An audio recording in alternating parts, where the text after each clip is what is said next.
Hello there, ladies and gentlemen. I'm Paul TX141 Walsh, welcoming you to the second instalment of our Hitman Professional Silent Assassin suit-only playthrough. Today we travel to Sapienza in Italy, and without further ado, let's get into the briefing. Good morning, 47. Your destination is the coastal town of Sapienza, also known as the Jewel of the Amalfi Coast. Your target is a former client of ours, Silvio Caruso, a brilliant but troubled bioengineer employed by the Ether Biotech Corporation. Renowned for his early stem cell research, Caruso is now reportedly working on a far more disturbing project, a DNA-specific virus able to infect anyone, anywhere in the world. Imagine a bullet, fired in any direction, passing through countless bodies without inflicting harm, invisible and undetectable until it strikes its target. A world of armchair assassins killing with impunity. This is what awaits us, unless Caruso is stopped. Our client, one of Ether's major private stockholders, wants the project cancelled on ethical grounds, but without destroying the company in the process. She has asked us to eliminate Silvio Caruso and destroy the yet unfinished virus prototype. You will also need to deal with Caruso's lab head, Francesca DeSantis, a high-level Ether employee and cutthroat corporate climber who holds intimate knowledge of Caruso's research and could potentially carry on in his place. This is no ordinary contract, 47. Caruso's virus is a serious threat to our craft and trade, not to mention our core ideals. So failure is not an option. I'll leave you to prepare.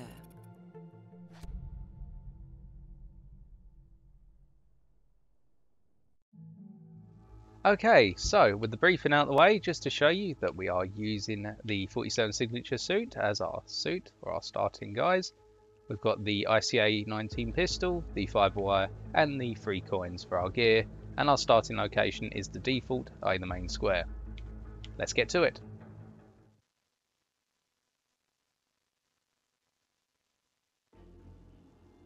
Welcome to Sapienza, 47. Silvio Caruso's family home is right across the square. The bioengineer suffers from acute travel phobia, so the Ether Corporation has installed a state-of-the-art field laboratory somewhere below ground. Expect security levels to rise as you get closer to the virus. Okie dokie. So with our introduction out of the way, I break this mission down into 4 parts. Part 1 is the slowest, and then we start to speed up as things go along. Part 1 involves us acquiring access to the cabinet in which the biolab is located, and also access to a USB dongle that allows us to kill off the virus without actually needing to go into the lab to do so. To explain in further detail, to prevent the outbreak of the virus if it was to ever escape from the lab and start infecting all the wider residents of Sapienza, one of the scientists controls a kill switch. It's a laptop that's connected up to the lab remotely. Now fortunately for us, this scientist is at the church, because she's mourning the loss of a fellow scientist who she believes she killed, or she is responsible for killing, as part of the research of the project. So while she's in confession, we just need to make our way out towards the back of the church here, trespassing for a little period of time to pick up the church key. Before walking out of here, we don't have to rush that, although there are staff rotating around the back of the church because they're not looking that way for a good period of time. Now we just make our way northwards into the adjacent building, which is the morgue in which our colleague's body is stashed. Noting that a fellow bodyguard is outside on the western door to accompany the bodyguard who's in the church with the scientist at the moment. We walk in here, and for reference you can see that her colleague's body is there. Now whilst we're waiting, we've got some time to kill. We're just going to act as a dead body here in the open casket, and we'll wait. Now how to know when the scientist has finished going through confession and then finished making her prayers? What you'll see is she firstly moves into the centre of the church, makes a couple of prayers, and then moves towards the northmost altar where this lady's just walked away from to make her final prayers before coming in here. The bodyguard is the rightmost of the 2 individuals that we can see right at the back of instinct mode at the moment. The left-hand one being the father, the reverend, the vicar, however you want to call it.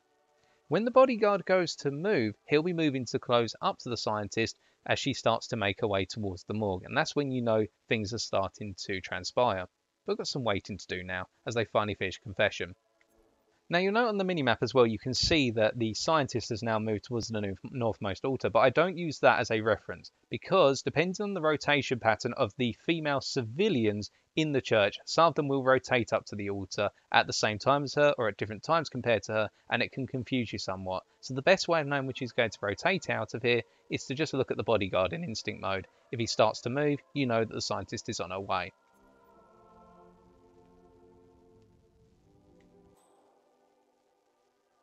And we can see for reference now we've got the two females both at the altar, which starts to confuse matters a little bit.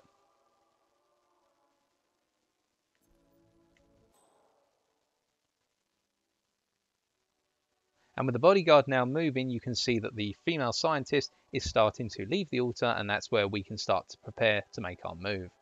But they will be rotating out towards the west side of the morgue to going through this door because she needs access as being given to her by the other bodyguard, and they have a brief argument as you're going to hear if you listen closely.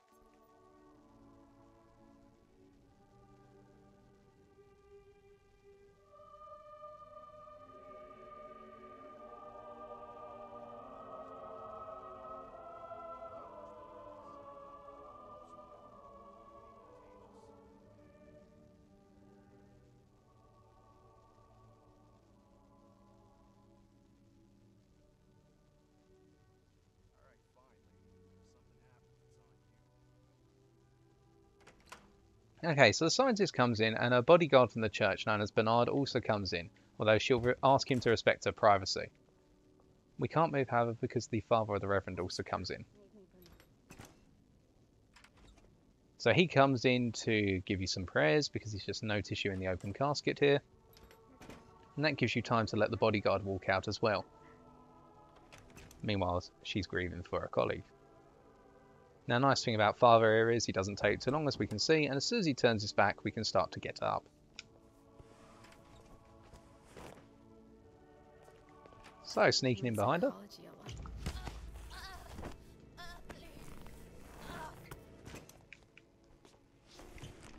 And we dump her in this little container, picking up the biolab keycard. Requires a keycard and a uniform. Luckily, it seems both are within reach. And the dongle. I'm just trying not to talk over the dialogue of any characters in this game, otherwise that confuses things somewhat. Now on to part 2.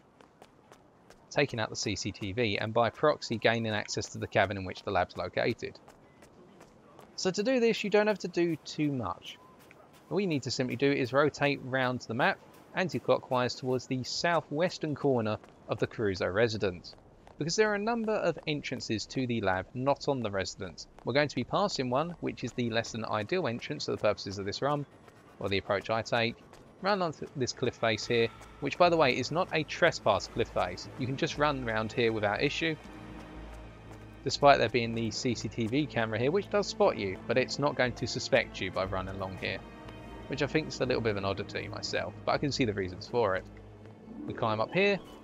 We climb up onto this ledge as well, because you've got the 3 guards there. One of them will rotate in towards the centre of the bridge, but they're not looking this way. And we make sure to pick up this hammer. This will prove useful very shortly. Moving along, we come along to the entrance we want. It's not guarded, it doesn't have a camera, and we're in already. Now in the cavern, we need to take out these 2 guards here, noting that they're on separate rotation patterns. The left one will start to move away from us shortly, the right one will move towards us and then look northwards over the biolab. So they're going to have their backs to us, and we can use the hammer to take out one at distance, i.e. as a projectile, and then sneak up behind the leftmost one to strangulate him. And here they go.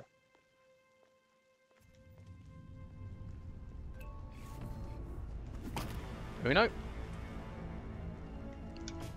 Dos.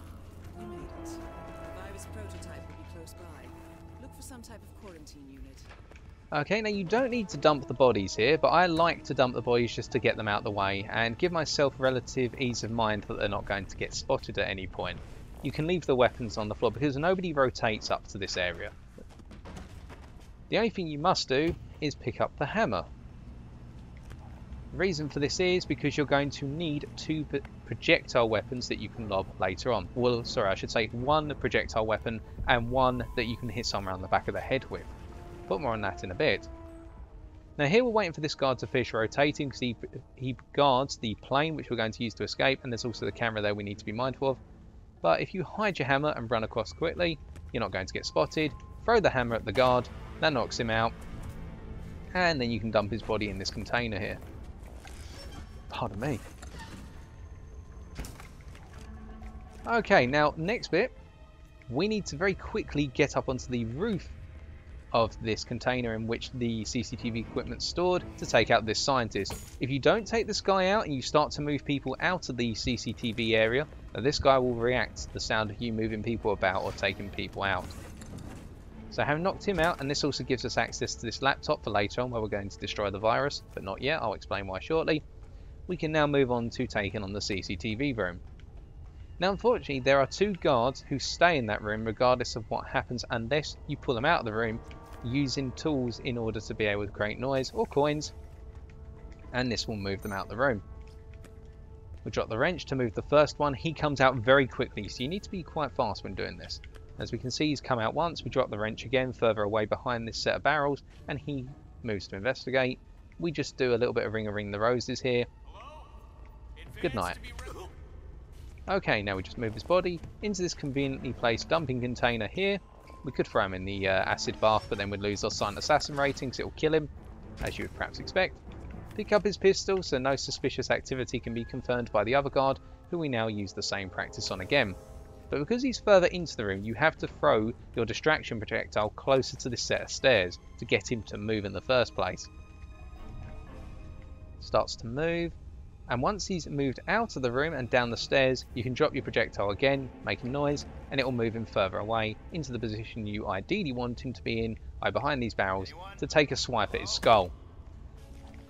Now with him knocked out as well, that's both guards in the CCTV area taken out.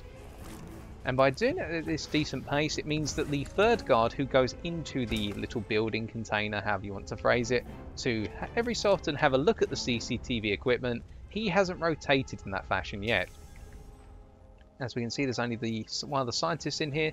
The guard we're referring to is outside, meaning that we've taken out the CCTV and we can move on to part 3. Now part 3 is what I would refer to as target elimination, because we're now going to backtrack a tiny bit, but the reason we're not going to separate the two targets into number 1 and number 2 is because where we're going to be killing them is pretty much right on top of each other. Now this is where you need both your hammer and your wrench. So starting off with the wrench, we're going to make our way out the way we came in, because we can very quickly start to make our way westwards, and we can get in on a little bit of an opportunity, which is that Caruso's golf instructor and Santis, the scientist, are having a little bit of an affair. Santis being target number 2, the female target. There's the golfer. And there's a guard looking after him. So we first listen to the phone conversation confirming that the affair is going on.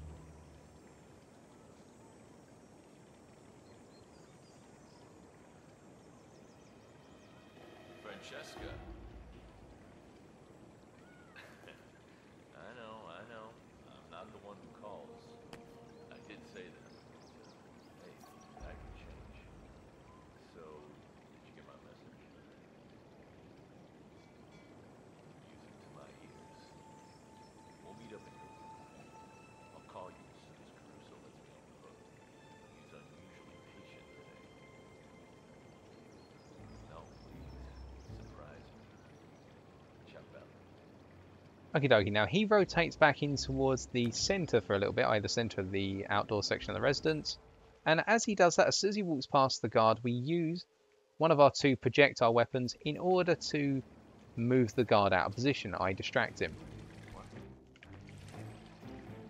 This also prevents the golfer from moving on his path too quickly, because he turns around hearing the noise as well. The guard obviously says, I'm going to go take care of it, but it gives us more time to deal with the guard.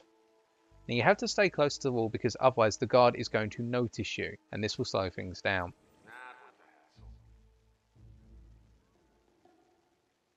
As he rotates back, you knock him out.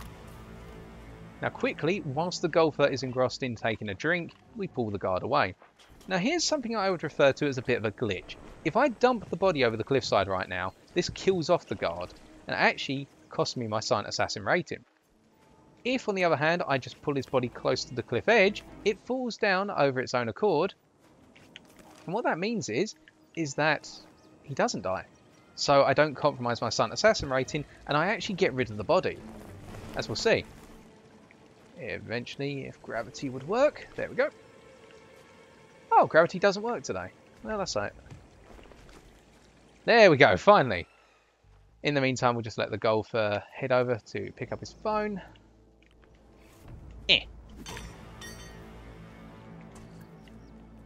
Okay, he didn't fall down that time. Fair enough. And it's the same thing there. If you let him fall down, he doesn't actually die. But if you toss him down there, he will die.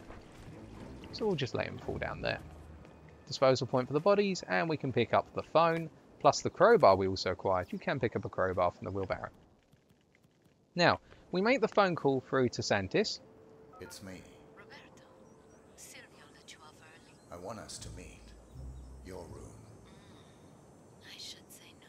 But you won't. See you soon. Okay, and one thing I should point out, if you let the golf instructor's body drop down here, there's a high risk that someone's going to turn around and look at the body, which is why you don't ideally want to let it drop down there. You can, but then you're opening yourself to risk. Now, before we can rotate round to this side, we need to get the chef to move. To do so, we're going to use a hammer. And this is why you always need a secondary non-lethal melee / non-lethal projectile weapon. Just be aware that with the chef, he rotates incredibly far around. We threw the hammer quite a way away from where he's come to stand. If you throw it in front of us, for example, he will rotate all the way around to where we're hiding right now. So it's something you need to be very careful of. Probably just my imagination. Okay, so lob. Now him, we need to just move him a little bit around the corner because there's a guy patrolling the balcony up there. We don't need to worry too much about getting him to move. We've got the guard there who we can run underneath. We don't need to run, we just need to move reasonably quickly. Can't go in through the door at the side there to get to the little love nest that the golf instructor and Santis were sharing because we don't have the key. And I advise not vaulting over this wall, but instead crawling all the way around. Because if you vault over that wall, the waitress who's having a cigarette there will notice you. If you run across here, and I should have pressed the run button there, my apologies. If you run across here, she won't notice you. Instead, you can climb through. Now, whilst we're waiting, how far away is Santis? Ah, she's practically here, and Caruso's on the rotation to go do a little bit of practice golf. So, we get our wrench ready. Because what we're going to do is when Santis comes in here and starts waiting for the golf instructor to turn up, is Francesca DeSantis. We toss our wrench and prepare the fiber wire. The wrench being used to move her out of position so that way she's got her back to us. Not that she's noticing the door that keeps opening and closing. We use the fiber wire because it's the fastest way of transitioning to being able to drag a body. I mean that we can dump her in the container here. And we can pick up the wrench and the biolab keycard. Now, with her out the way, you need to move out this room relatively quickly because her guards will come back in. We can't cross this little threshold yet because there is a guard standing here and he's looking our way, but we can wait. Come on, rotate away. There you go, that a boy. And you can run past him, he'll turn around, but he's not going to be triggered too badly. He won't notice anything. Now at this point, as we head up to the second floor, what we need to do is take out this guard here who's patrolling the observatory. Now he looks over this room first and then he turns his back.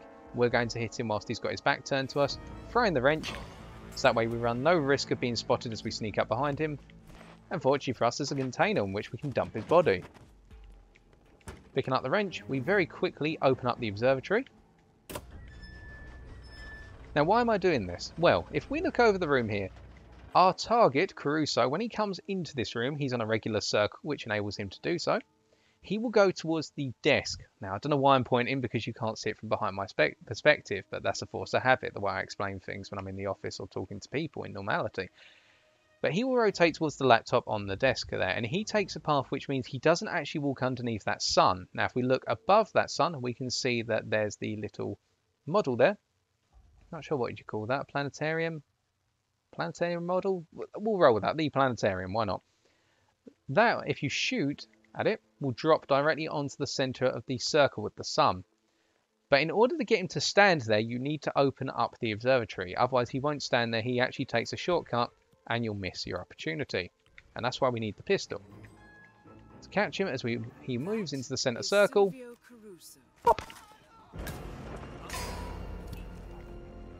Part 3's done. 2 targets down. Now destroy the virus. Now we'll just go for a quick reload.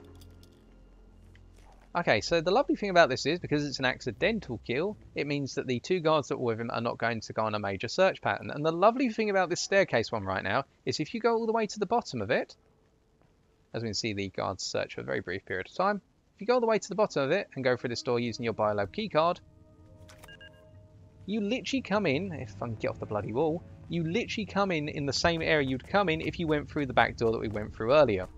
Literally all you got to do is turn right, and you're back to where you started when you first entered the biolab, or the biolab area.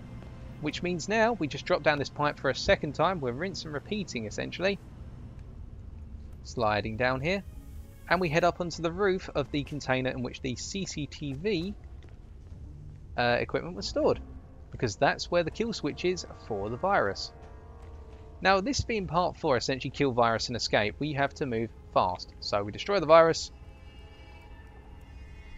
And we've now run as quickly as possible towards the plane. You have to do this because there's a guard off to our right here. There's a pair of guards and they rotate in here. So you very quickly get down here and hop on the plane. Mission over. And a cutscene to come very shortly.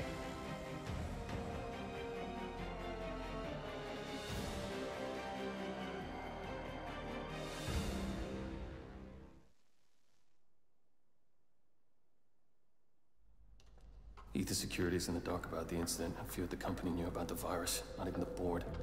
Must have been someone at the lab. I understand. I'll get to the bottom of this.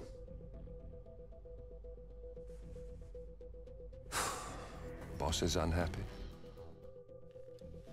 I followed you from Italy. I guess when you're invisible, you stop looking over your shoulder.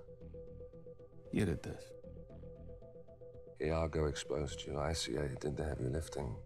I just pulled some strings. Yeah, you're mine. How do you expect...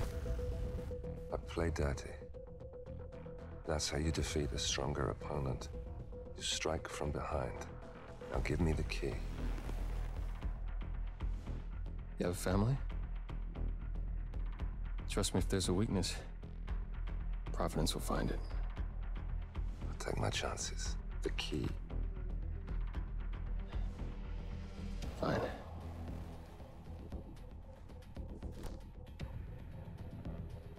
Won't do you much good. It's funny. Cobb said the same thing.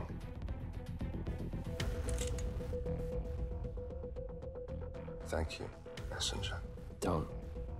I just killed you. Then we're even.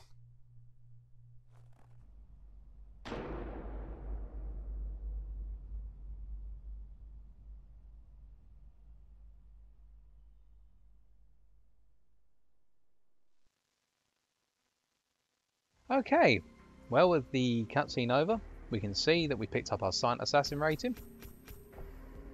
And that's a job done. So, next time, we will be doing... If I exit to menu here. Eventually. Next time, we'll be doing Mission 3, i.e. Marrakesh in Morocco. But thank you for watching the video as always, and if you did enjoy, be sure to leave a like, comment or subscribe for future videos on my channel. Take care, ladies and gentlemen, and I'll see you in the next episode. Farewell.